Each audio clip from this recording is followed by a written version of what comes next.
tudloan ta mo kung saan pag-save sa Photolove. So, masilik tag apps na Photolove, then ato ta sa fade na to ng katulo na kanang apoy-apoy bitaw. Then then magulat sa ta no kana fade. Wait, loading. Lato na to na makuan siya. Makita. Di ba nakita na? So, scroll down na to. Mamili ta asa nindot. Now, example kanang Korean, kanang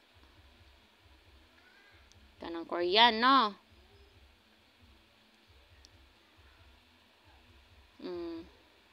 So, magpa-picture na tadaan din bago ta mag-select og Photolove na picture. Then, pinduto na to ng picture na to. Wait lang guys. Sample ka na, no? Pinduto na. Nanay na aro-aro, diba? Nakabutang. So, ito nang ipinduton. Magulat ta. Paabot ta. Diba? Mga ingon anak siya, no? I-X lang na to. Okay. Nanibayad.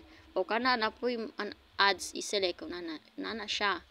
So, save to device, diba naman yun, i-X lang na to na, i-X lang, kay naman siya bayad. Image save. Diba na, save na siya. Tapos, back na ta sa ato ang kuan. So, natuon lang siya guys ha, pag, mili ka, saan na po di mo gusto. So, natuon lang siya gihapon. Back na ta sa gallery na to.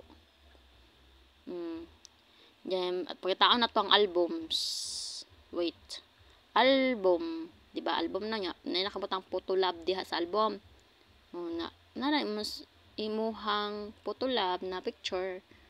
Mao na siya guys. So, easy lang kayo siya guys sa pag-save sa Photolove picture, no? Sige, bye-bye guys.